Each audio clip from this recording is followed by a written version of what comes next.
En peinture, n'est-ce pas, il y a une part d'intuition, mais tout de même on travaille là-dessus. Nous, ça nous est donné. À un moment donné, on dit hop, ça y est. Ces photos, Henri Cartier-Bresson les a faites sous nos yeux. La facilité, l'aisance technique de Cartier-Bresson surprend même ses collaborateurs les plus proches. Quand tu as commencé à photographier, à cette époque-là, on faisait généralement les soirs les photos avec des projecteurs, des flous, des lampes comme ça. Plus tard, c'est les flashs qui est venu. Mais toi, il me semble que tu ne l'as jamais essayé, tu ne l'as jamais utilisé. Pourquoi? Jamais, enfin, ça m'est jamais venu à l'idée non plus. Et il doit y avoir une raison à cela. Par respect de ce qu'on voit, enfin de la lumière telle qu'elle est, enfin de la réalité. Ça m'a paru monstrueux, enfin ce système des flashs, et encore plus maintenant où c'est absolument inutile. Les pellicules sont bien assez rapides, les objectifs aussi, bien assez lumineux. On n'a pas besoin de ces instruments-là c'est comme de tirer un coup de pistolet dans un concert, enfin c'est la brutalité. C'est comme la cellule, n'est-ce pas? La cellule photoélectrique, on voit les gens, au moment de prendre la photo, qui amène la cellule juste sous le nez de la personne à photographier. Enfin, c'est comme si au milieu du concert, le chef d'orchestre interrompt et puis sort le diapason, n'est-ce pas, pour prendre le la. Enfin, c'est invraisemblable. Enfin, on doit deviner quel est le diaphragme à donner, c'est des choses qui se sentent. Nous avons demandé à Henri Cartier-Bresson combien il prenait de photos dans une journée. Sa réponse fut une question. Combien de choses intéressantes avez-vous notées dans cette même journée? Alors il nous a montré un document assez confidentiel, une feuille de contact, le tout venant de ce que son appareil a enregistré sur les 36 vues de la bobine. Et pour moi, c'est exactement comme un carnet de croquis, n'est-ce pas?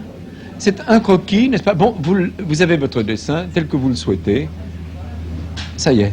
Sinon, vous n'êtes pas content, vous déchirez la feuille au panier, n'est-ce pas? Le prochain croquis. Alors, évidemment, quelquefois, on voit un cadre, un endroit qui... Hop, on dit, tiens, c'est bien, qu'est-ce qui va arriver? Alors, on attend. Il y a des photos où il faut attendre, on attend, et la chose se produit. Et il y a d'autres photos qui sont immédiates, on sent qu'il n'y aura rien à attendre, il faut le prendre. Pour moi, la photographie, c'est d'amener dans la même ligne de mire l'œil, la tête et le cœur. Et pour moi, l'appareil photographique n'est que le prolongement de mon œil. Nous avions cru faire une bonne surprise à Henri Cartier-Bresson en disposant sur les murs de l'atelier de Pierre Gassman un certain nombre de ses œuvres. Nous voulions savoir quelle impression ça lui faisait de retrouver toutes ces photos familières. Personnellement, ça m'est complètement égal. Le seul plaisir, c'est tout de même la prochaine photo, c'est d'être là, cette espèce d'angoisse devant la réalité, de se dire qu'est-ce que je vais voir, où est-ce que je dois aller, qu'est-ce qu'il faut regarder, qu'est-ce qui est important, qu'est-ce qui compte, qu'est-ce qui me fait plaisir, qu'est-ce que j'aime pas. C'est tout. Pourquoi lorsqu'une photo est prise, elle ne vous intéresse plus? Vous aimez Mais non, voir vos photos. mais non, non, ça m'est égal.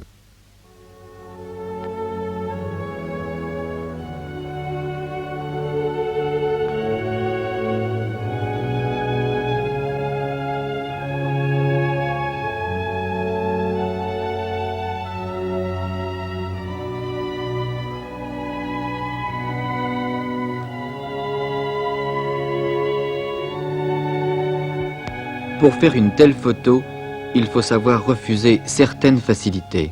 La publicité paye extrêmement bien. À mon point de vue, ça me paraît très très dangereux pour un photographe. Parce que un photographe qui ferait uniquement de la publicité, bon, c'est son métier, c'est un spécialiste. C'est ça. Mais quelqu'un qui voudrait faire de la publicité pour des fins de mois difficiles, ça se comprend, mais il y a un dosage, n'est-ce pas?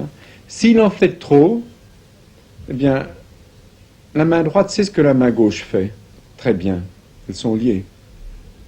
Et il ne pourra plus travailler pour lui-même, pour son plaisir.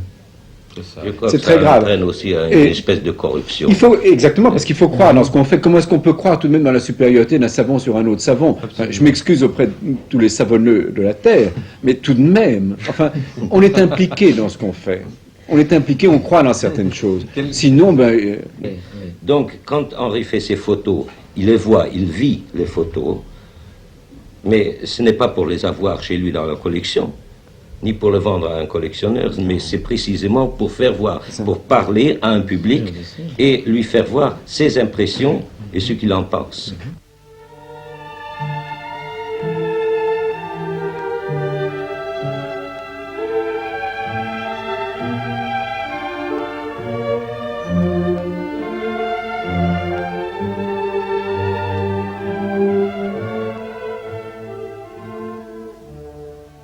Il y a une chose même dont j'aimerais parler, c'est tout de même la présentation du travail.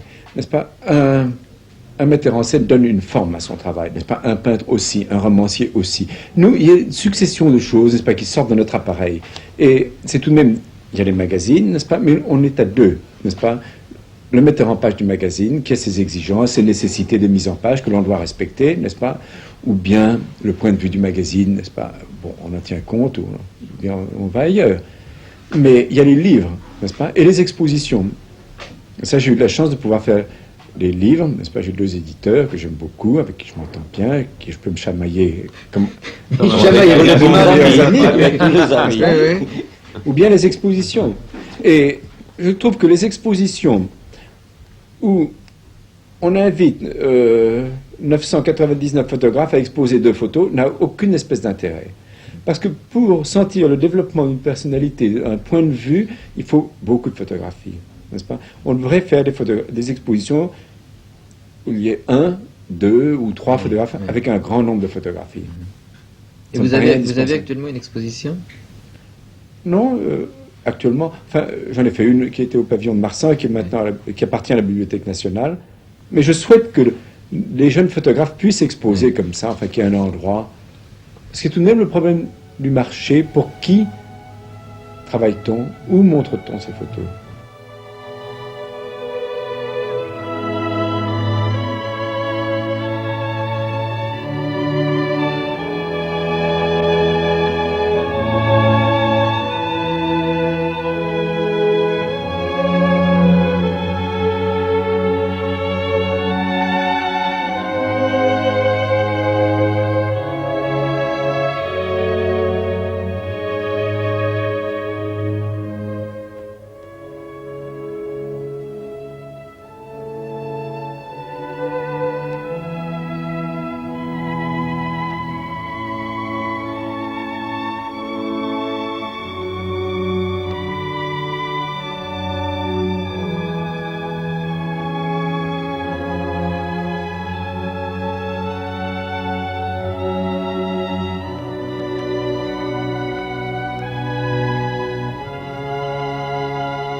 Ce visage qu'Henri Cartier-Bresson n'a pas voulu nous montrer, nous l'avons découvert à travers ses photos.